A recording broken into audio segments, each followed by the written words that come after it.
Hello, and you are listening to Bill Murphy's Red Zone podcast.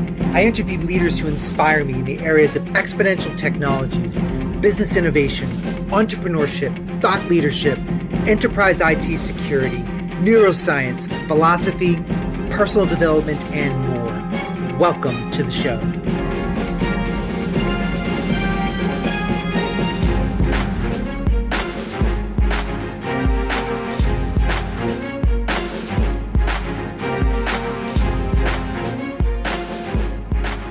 Welcome back to the show, everyone. This is Bill Murphy, your host of the Red Zone podcast.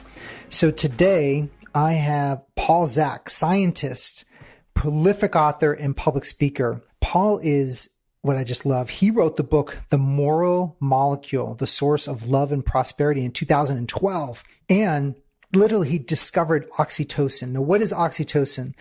This was a landmark neurochemical that he discovered was the driver of trust, love, and morality. That was a key differentiation for our humanity. And so this made him very popular, and he's gotten the nickname Dr. Love. Now, what does this mean for his latest book called The Trust Factor, The Science of Creating High Performance Companies? So as a scientist, he's decades of research have taken him from the Pentagon to research with the three-letter agencies to the rainforests of Papua New Guinea, and all in the quest to understand the neuroscience of human connection, human happiness, and effective teamwork. So it's through his lab and testing that he's developed and deployed neuroscience technologies to solve real-world problems experienced by people, especially in today's times of exponential technologies. What I love is that those things that we had a hunch about, now he's validating through technologies. And so, what's this about trust? Because there's a big thing going on now that, this is the most disengaged workforce in a long time. And so much of it is because of the lack of trust. And so what is oxytocin? So experiments have shown that you have a higher sense of purpose stimulates oxytocin production, as does trust. Trust and purpose then mutually reinforce each other, providing a mechanism for extended oxytocin release, which produces happiness. So joy on the job comes from doing purpose-driven work with a trusted team. And so I could go on, but I wanted to let Dr. Paul Zak do most of the talking related to this, because I think that for leaders, that this is super important. And so leadership now, especially for many of the CIOs and technology and digital transformation leaders, the imperative for leaders today is to create this engagement within their teams and within their people.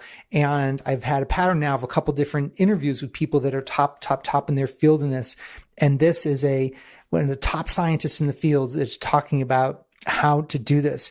And one of it is creating this peak immersion, and creating an immersion can be contagious. And leaders, however, you just don't bestow immersion on people. Leaders must embody it. They must be plugged into it themselves. And this creates this factor which allows an organization to take on this resonance, which differentiates you and your organization and your teams within the business and within the marketplace. And it does come down to some of the softer factors like the whole person approach. But it doesn't sacrifice high expectations, striving for results, going all in, competing, focusing. It's just the ability to take on the whole person, and knowing that there's a stress part of the equation, but then there's a de-stress part, not distress, but de-stress. And this all builds culture. So this is a common thing that keeps coming up thematically is culture. Well, I want to bring you Paul today because Paul's going to give you practical examples, practical tools, and really get you thinking about this topic deeply.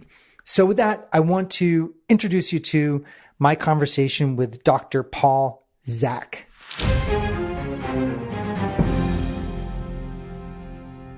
Paul, I want to welcome you to the show today.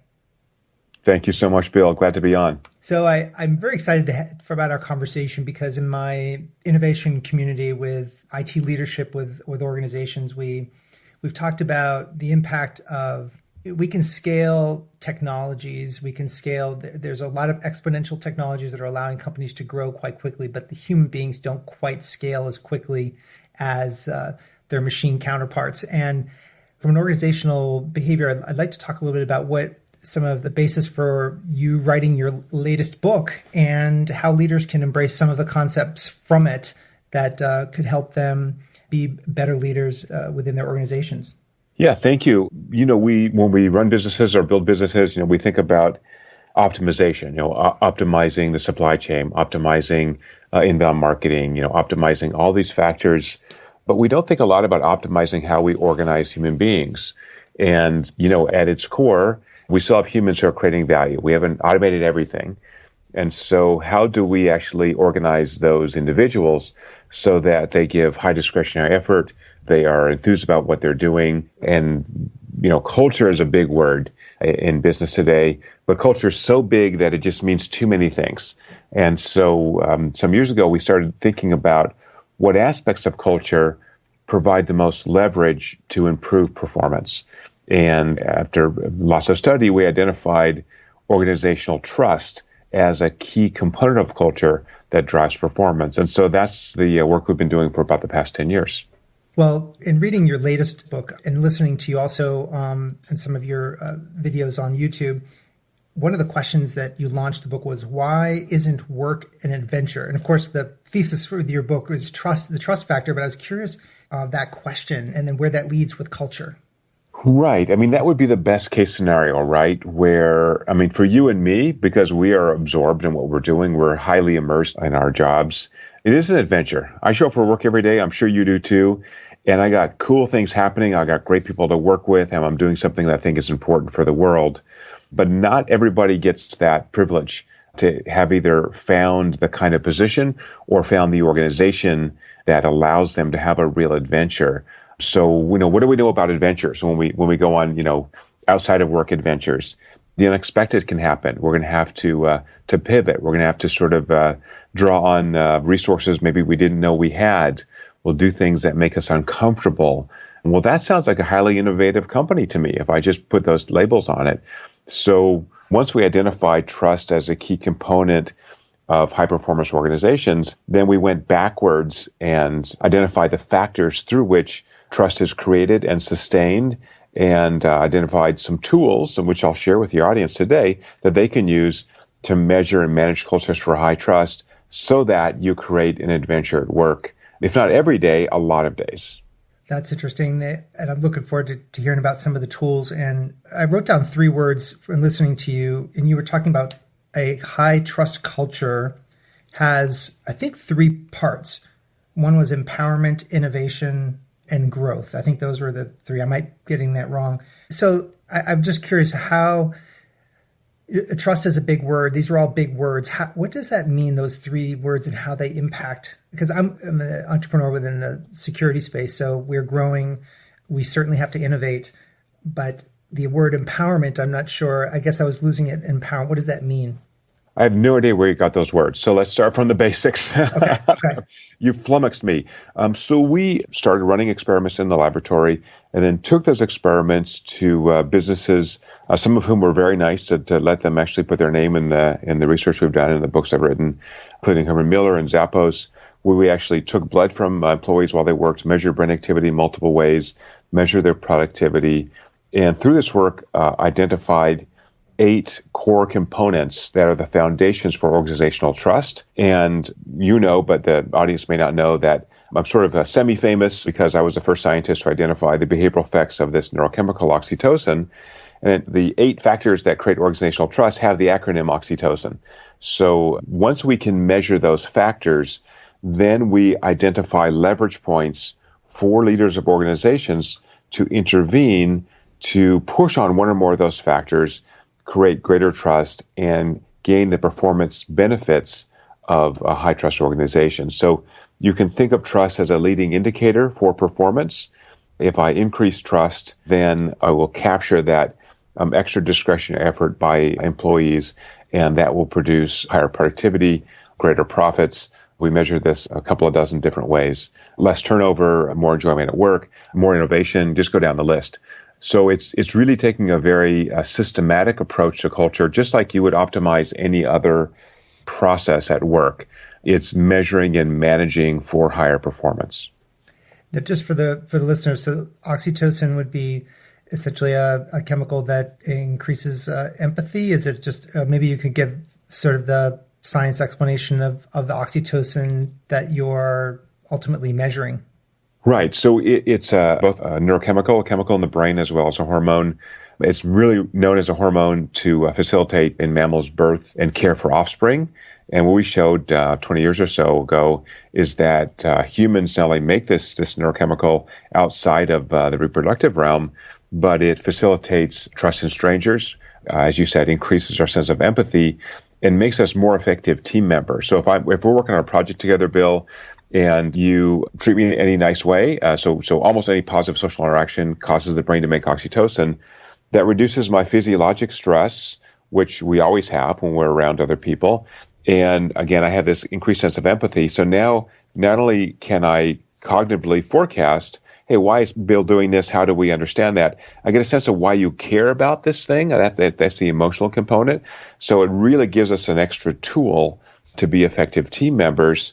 And so if we take that back one step, if I created a culture in which employees were consistently causing each other's brains to make oxytocin, then I'm going to get all these benefits. That is reduced physiologic stress, more effective teamwork, greater empathy at work, and those translate into substantial performance gains. So in the brain, oxytocin is a key signaling molecule that says that the person or people around me are safe. They appear trustworthy. They are someone I want to interact with. So again, from a sort of evolutionary perspective, humans are really unique in that we not only tolerate being around strangers, we often enjoy it. So if you're in New York or LA or Chicago, it's fun to live downtown in a big city. It's fun to walk around and meet new people, but almost no other animals do that. Even chimpanzees, our closest relatives.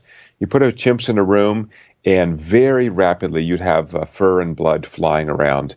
They just do not tolerate strangers, but we do it all the time, and it's because we have this very particular brain that's essentially hypersensitive to social signals, and one of those internal social signal mechanisms or processing mechanisms is oxytocin.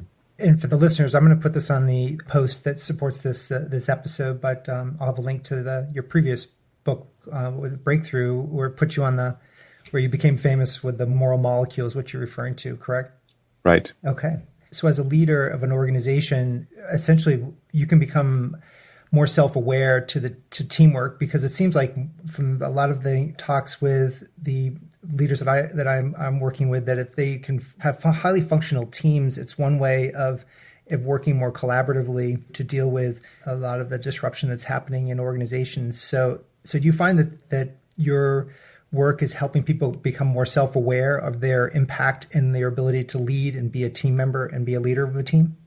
Absolutely. So, as you know, in the book, I give a lot of examples of companies I've worked with and companies that just sort of understood that in the old school version, I don't know even who does this old school version, but the sort of the, dictatorial boss who's screaming at people, unemployment is 3.5%. So I'm at Claremont Graduate University, where I'm a professor, and I overlapped for 10 years with Peter Drucker. And Peter wrote in the 1960s that if you're a knowledge worker, you have to be your own CEO. In other words, you have a big skill set, you can go wherever you want to go. So if you're a high performer, I'd rather have you work for me than for my competition. How will I do that? Yeah, I can try to bribe you with money, but actually money is a pretty weak motivator, we know. So why not create an environment where you can really flourish professionally, personally, where you're appreciated, where you can take risk, where you can grow. So all those things happen when we trust employees, right? We're giving them the freedom to execute as they see fit once they're trained. We're giving them the opportunity to try new things, to innovate without being screamed at if this innovation doesn't work right. So, Bill, you probably work for screaming bosses. I certainly have. I don't respond well to screaming. I just think, I'm just going to do the minimum and then look for a new job. Watch that clock hit 5 o'clock and get the hell out. We're in high-trust organizations. Now I really care about the people and the purpose of the organization. I'm putting in a lot of discretionary effort. And as we said at the top of the podcast, when you do that, you really have work-life integration, right? So I'm in the shower, I'm having coffee at 5 in the morning, and I'm thinking about the cool stuff I get to do today at work, how it can help my team members. If I'm the screaming boss and I'm doing the 8 to 5, I'm going to do the minimum. So I think leaders out there have to decide what world they want to be in. And the modern world is, the war for talent is over. Talent has won.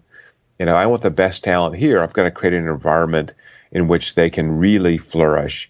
And to do that, I've got to give them some freedom. Absolutely hold them accountable. As you know from the book, there's nothing that says I'm giving people blind trust. On the contrary, I'm a big believer in the daily huddle. I love the daily check-in. I love having clear milestones. So I can't trust my team members unless they know where we're going. I'm open on what our goals are, and I really work to help them meet those goals. So the high trust organization has very much kind of a servant leader model where the leader is really working to make the people who are on the front lines creating value successful. So you need lots of clarity and cutting people loose who can't flourish in that environment.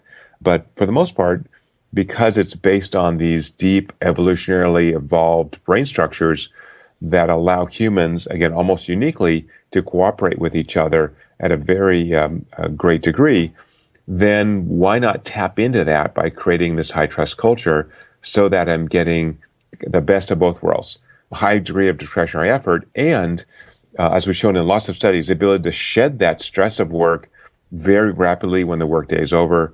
As I said, work-life integration, where I'm really thinking about this, the projects I'm working on and the people I'm working with outside those work hours, and I come in focused on this. So one of the nice things we found is that those who work in high-trust organizations not only are more productive, they're more satisfied with their jobs, and they take fewer sick days.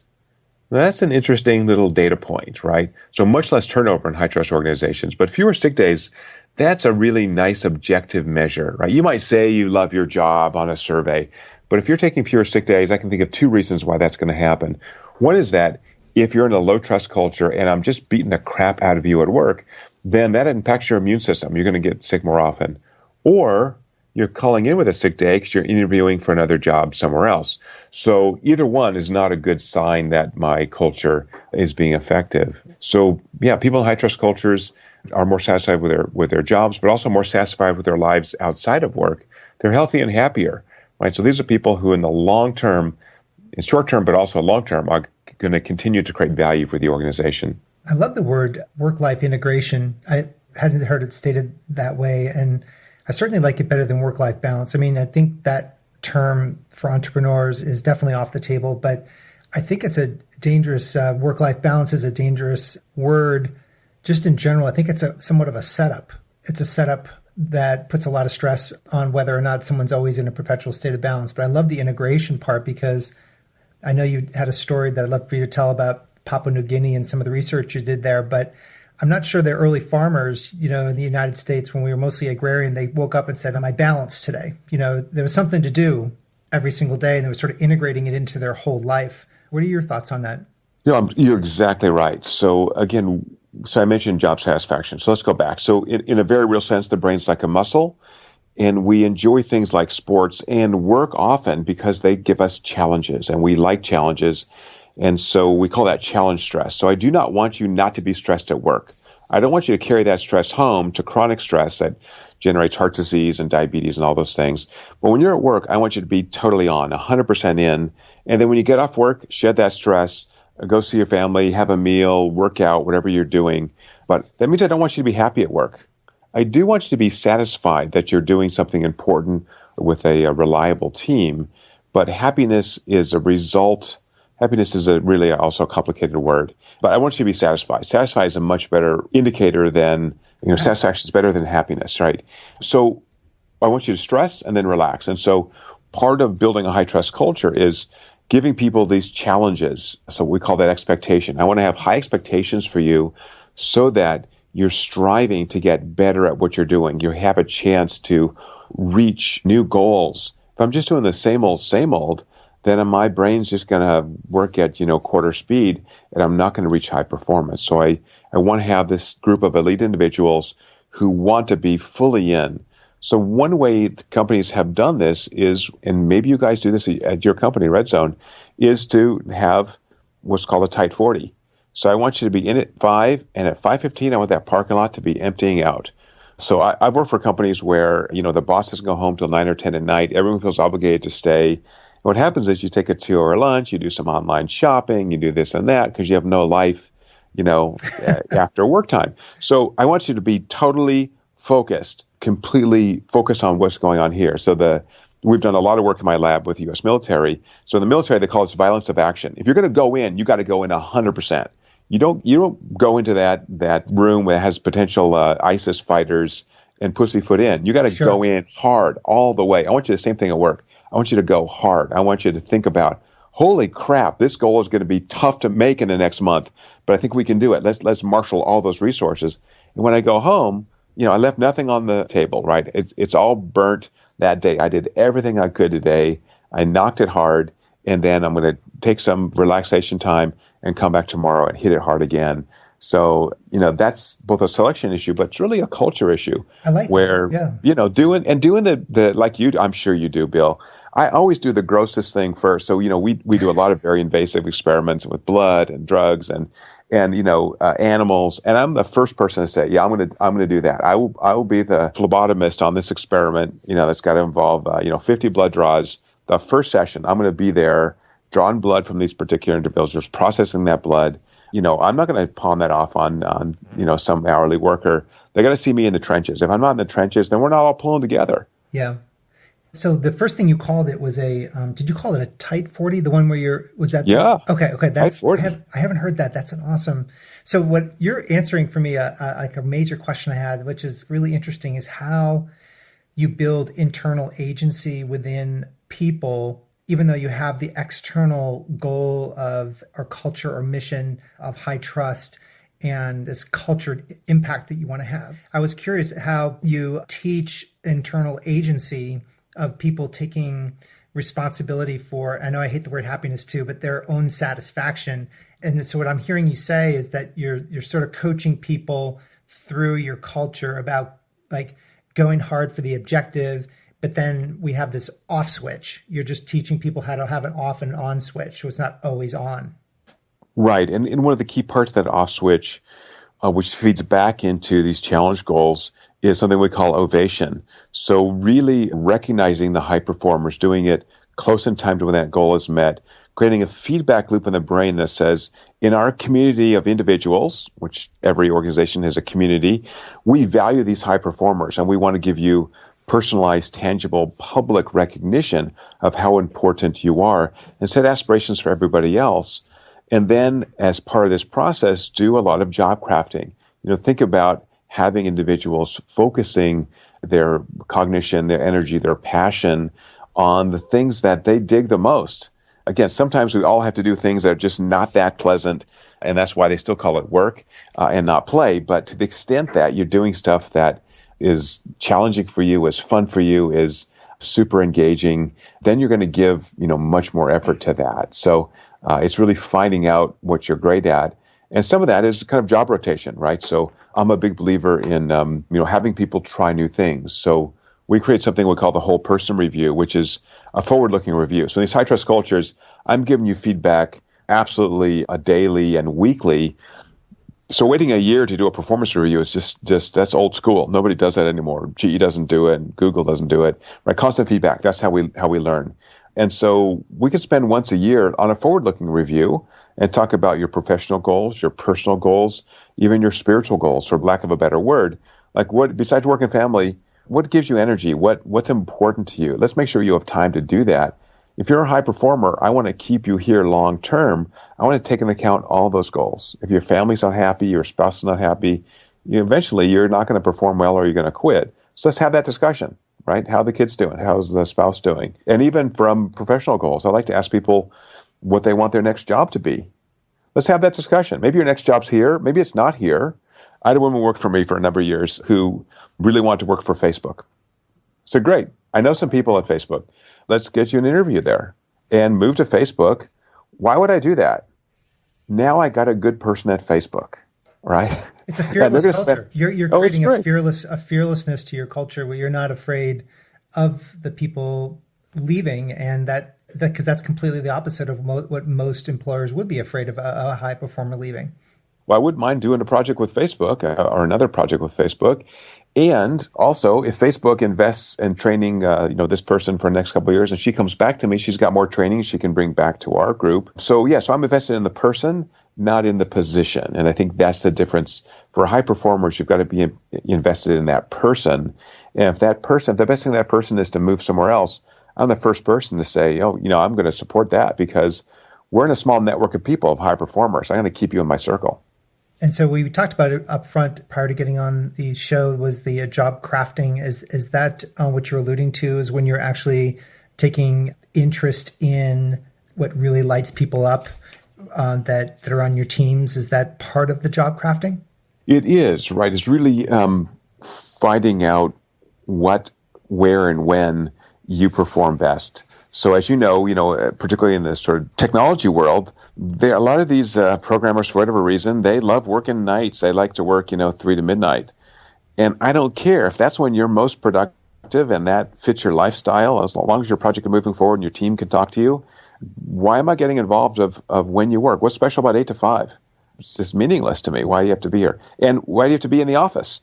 So we're all distributed teams now. So grab a co-working space when you need it. Work from the beach. I don't really care.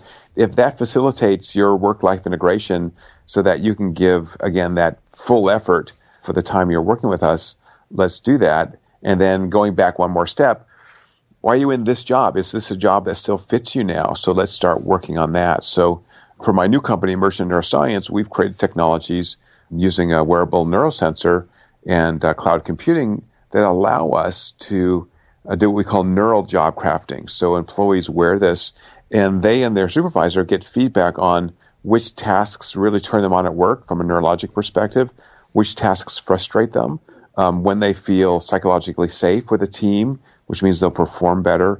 We measure something called grit, which is the ability to overcome obstacles. And so we use these data to do things like predict absenteeism and reduce job turnover, identify the need for training and readiness for promotion. So really taking a very active task, measuring sometimes things that are really surprising to the employees themselves. So if I just say, Bill, what are the 3 best things you like about your job? Maybe you can tick those off, but sometimes you don't know, right? And so you sort of have to try it. Like, gosh, I remember 3 months ago I was working on this project and I had to do this I started doing some baby machine learning, and gosh, that was super fun. And if I could learn more about machine learning and do more of that in my, job, that would be awesome. So something, for example, Facebook does is they have this ability for coders to spend 1 day a month in a different group, not a group that they're not, assigned to.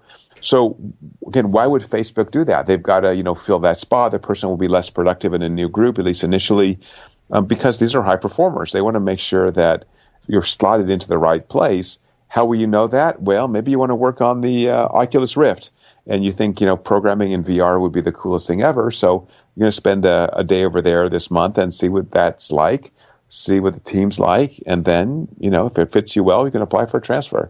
So I think it's really kind of customizing employment opportunities so that we get the best out of individuals, so that, again, you're going full out for those 8 hours or 9 hours, and then you feel really, satisfied that you've accomplished something important.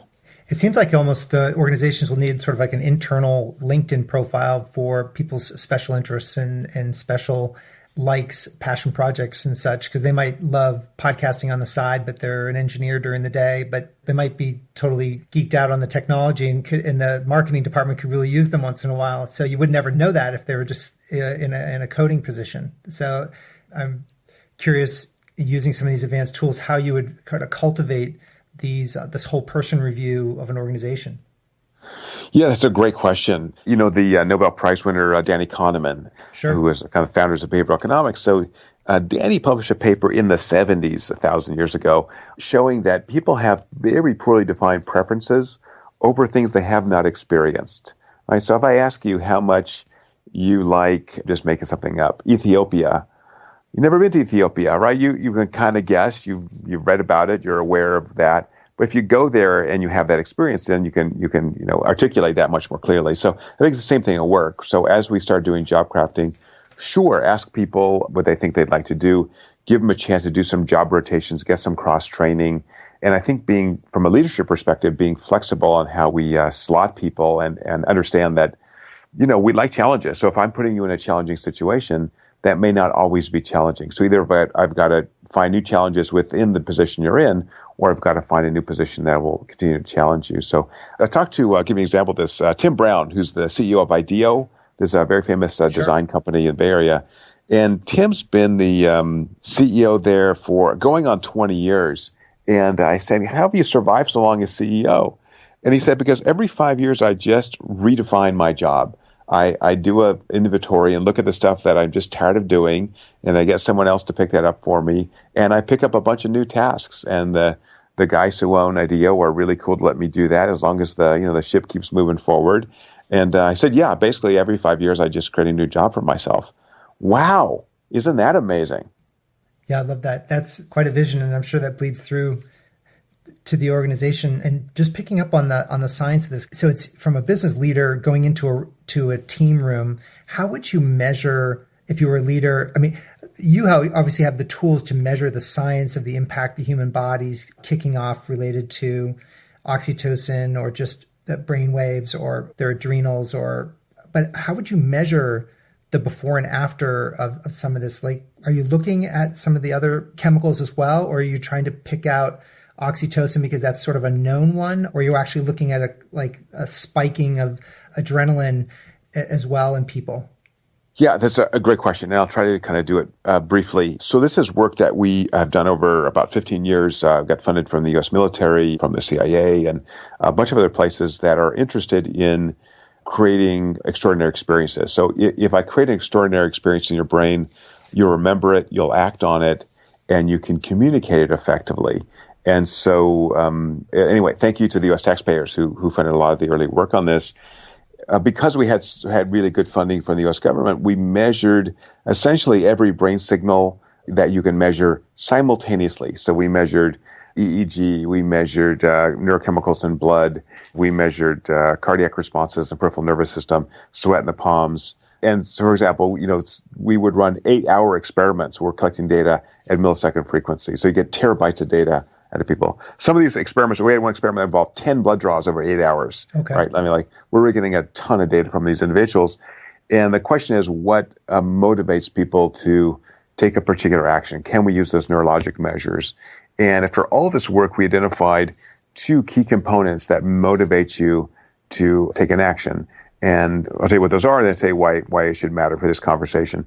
One is you've got to pay attention. So if you're looking out the window, sleeping, nothing happens.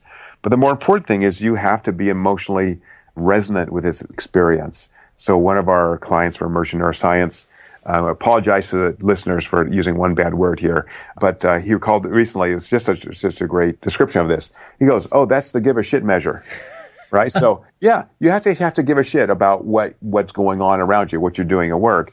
And if I can capture that emotional component, then your brain tags that experience as important. And if it's tagged as important, you'll remember it much later. You're willing to act on it. You'll share it. This is like birth of a child or 9/11 or anything that's really emotionally compelling. It's actually saved in the brain in a very particular way. So what we did in all this work is essentially find a value mechanism in the brain. So we can identify what you subjectively value. And we call that neurologic state immersion. It's almost like flow, where you're so sucked in to this experience that you just are all in. And we can measure that second by second in real time at scale.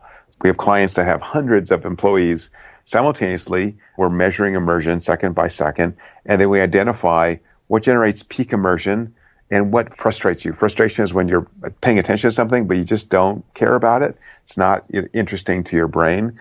And so again, we can use these data then to do this neural job crafting, to identify when you need a different kind of job, when you need new challenges, when you need more training.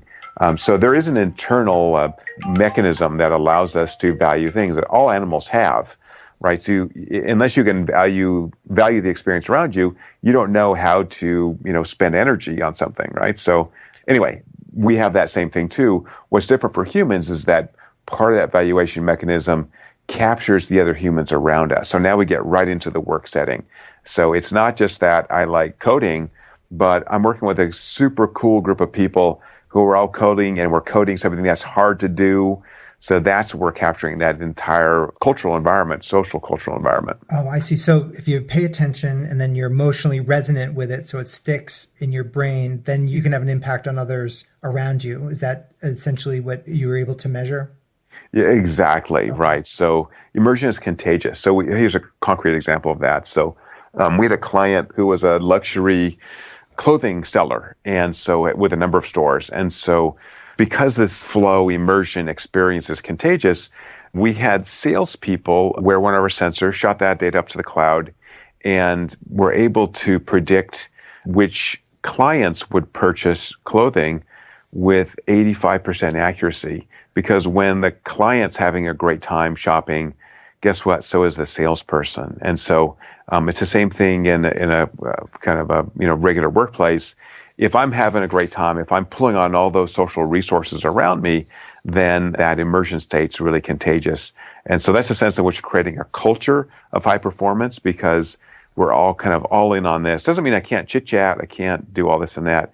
In fact, IDEO, who I mentioned earlier, did a very nice study showing that their most productive designers are those that help other people more. So that is, if I'm a good helper, I myself am more productive. Why? Because everyone's helping me too. So it's really creating that underlying culture of connection, of group work, of empathy for others, compassion, and let's get this thing done. Let's take on some hard challenges and do it all together. What could be more fun than that? Unlock. This is the unlock that you offer that the leaders, I think, have known. They haven't had the science to back it up, but I mean, the leader has to be plugged in. If the organizational leaders and the department leader, if they're not plugged in, it's going to be very difficult to have a resonant group around you. It's almost what you're emphasizing, and you can rebut this if it's not true. But I'm excited because I've kind of had this internal, like, I know if I don't show up at my work, how can I expect others around me to resonate with everybody else in the company if I myself am not plugged in? Mm-hmm. Am I simplifying this too much, or? No, it's exactly right. So it's got to come from the top. So we have created trust interventions at lots of organizations, and by the way, nonprofits, and worked with police departments recently. Police departments have big trust issues. The senior leadership has got to buy into this. If they say, this is fine for you plebeians down the line, but I don't have time to think about culture, it's a big mistake, and it really clearly sends a signal. So we're still, herd creatures, right? We know who the leaders are, and if the leader's not doing this, I have a big incentive not to do it either. So I think a lot of the great leaders, I talk about in my book, they create opportunities for the rank and file to connect to them. So one of my favorites is a guy who ran a number of tech companies called Jerry Stead, and Jerry's a super healthy guy, and so he created this thing called Juice with Jerry. And so once a month, he spent a couple hours in the cafeteria, and you'd have juice, and you could talk about anything you wanted. You sign up for time with him, like 20-minute slots. Google does this on their weekly calls, where they save time for people to send in questions from around the world, and everyone can hear the answers. And part of the way to build trust is have this great openness and transparency. So if we're all pulling together and we have discretion on how we do things, which is the essence of trust, then we've got to know what we're doing and importantly, why we're doing it. So a lot of leaders, because we're so busy, we're all busy, right? So we're so busy, we say, okay, we have this new program, we're doing this thing starting tomorrow, and it's going to be awesome. And then, you do a survey after the program starts a week later, and how much do you like the new program? Oh, everyone, thumbs up. Oh, we love this new program. But instead, if you say, look, here's a problem we have. We have a problem with turnover. We have a problem with low productivity. We have a problem with customer churn. Let me talk to the people about this. Let's hold a town hall. Let's hold some meetings. Let's get information from everyone who's involved in working on that problem. And then the leadership will then make a decision. But when you communicate that decision, put in the why component. So here's the problem we had. We held 3 different town hall meetings. We talked to as many people in our organization as we could. And here's the kind of learnings that we took away from that. So here's the policy change we're putting in place to address this issue. And let me tell you why we made this decision. So it takes a little extra time, but now I've empowered those individuals to have a deep understanding. So don't be a robot. If I'm just telling you what, you're a robot, right? It's like, here's a new thing, do this. If I tell you why, I'm recognizing that you're a human being and you're a critical thinker and you're going to question this and you want to know what the underlying rationale is. My least favorite word in business is human capital. I don't know where that word came from, but capital is a machine. You're a human being. You're not a piece of human capital. So to sort of top this off, when we start recognizing people who work with us as human beings have good days and bad days. Human beings have family lives. They have emotions. Then we start to actually understand how to capture kind of a lot of the science that we've done and put that to work at work. I love that. And I have a curiosity, though, because I know we were going to talk about tools at some point, because for a leader to be able to learn about this space and to try to be self-aware to make an impact with their teams, I was thinking, I myself, I bought this heart math kind of heart rate variability monitor, and I plugged it into my laptop, and you can kind of teach yourself through kind of the algorithm of how to calm yourself down and to be in a certain heart rate zone. And I thought, gosh, that's really easy if you're in the bottom of your basement. But then taking that into the day-to-day environment, sort of impractical, but I guess I could plug that into my laptop at work and sort of have some conversations with people and see how my heart variability changes based on the type of conversation I'm having. But are there practical ways that a leader can experiment with some of these from a tools perspective? Great question. Lots of tools out there, and I'll give listeners a couple of those. And one, certainly, we create software at Immersion Neuroscience that allows us to work in the background, so passively. So you don't have to actually know about this. We can actually guide you on, what you dig at work and what frustrates you. ImmersionNeuro.com is the site. But also just to assess organizational trust. So again, there's so many benefits of organizational trust, from higher productivity, less turnover, greater job satisfaction, fewer sick days. And there's actually a free survey licensed to a company called VC Learning. And if you look at ofactor.com, OFACTOR.com, you can take that survey and at least get a snapshot of your culture. One of the strongest indicators of whether your culture is effective or not is turnover. So unless you're bribing people in the golden cage, you're paying them so much that they never leave. Again, most people do not leave for money. They leave for lots of other, social, cultural reasons. So turnover is a good indicator. And if you have to when you do your, annual survey, you can add in one single question. And that question is, for a typical day at work, how much do you enjoy your job? 1 to 7. So if you're getting 5s and 6s, pretty good culture. If you're getting, 2s and 3s, then you've got some work to do, right? So oftentimes when I come into companies that have culture issues, we say, let's start small. These are all management experiments. So if we're going to intervene in the culture, let's start in one area that the survey has shown is really struggling. So I'll give one short concrete example of that. So we did some work recently with a police department in Southern California. By and large, very well-run department. But interestingly, in this department, the entry-level patrol officers had the very lowest trust. So in most organizations, we find that trust levels have kind of a U-curve. When you're first hired, you're really excited about the company, and it's all new and happy and shiny. And then after you're there between 5 and 10 years, you start seeing all the skeletons. And then after 10 years, you're kind of a lifer. You if you're still there, you still like the place. And so, trust tends to go up. So it's kind of middle grounds.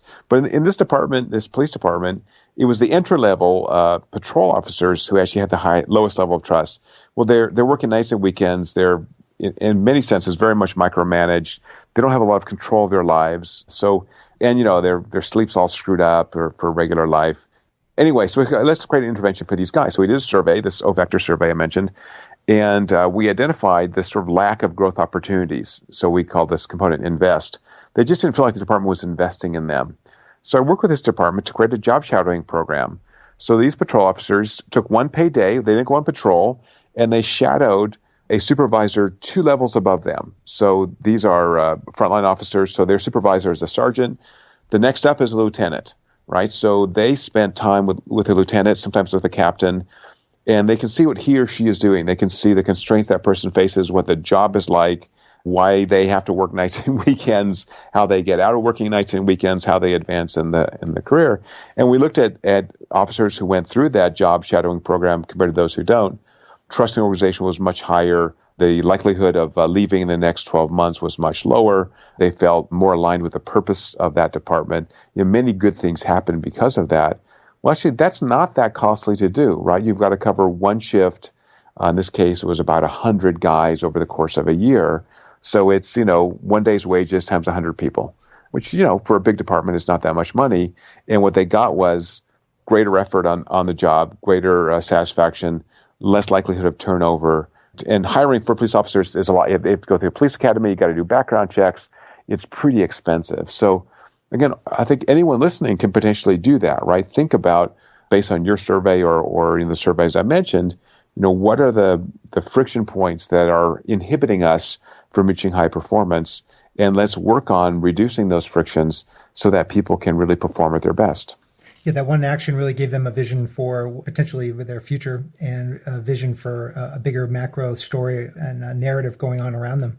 And narrative is important. I think that sense of purpose, why we do what we do, which comes right out of, again, the work of Peter Drucker and Edwards Deming, I think the other great management guru of the 20th century, is have that purpose narrative, on the top of mind. This is why we actually exist as an organization. And Drucker and Deming said that at their core, every organization's purpose is to improve people's lives.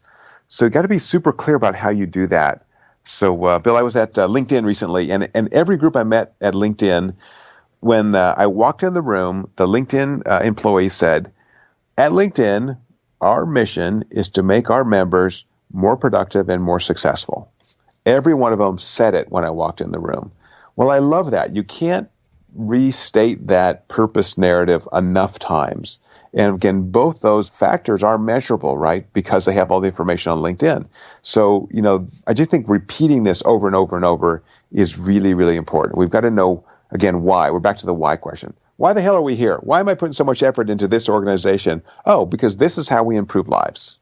Paul, I have really enjoyed our conversation today, and I want to respect your time, and I want to give the listeners an access to be able to reach out to your resources that you have. You mentioned immersionneuro.com. Did I get that correct? Correct, yes. And some free tools at ofactor.com as well. And you can contact me there. If people are listening and they have questions they want to engage, I'm happy to engage. Shoot me an email. This is fantastic, and I really appreciate you for your time. I'm on the show notes. I'm going to put references to all this and your previous material, your books, etc. And this is going to be impactful for all leaders listening. And I want to thank you for your time. Thank you, Bill. It was a pleasure. So there you have it. This wraps another episode of Bill Murphy's Red Zone podcast.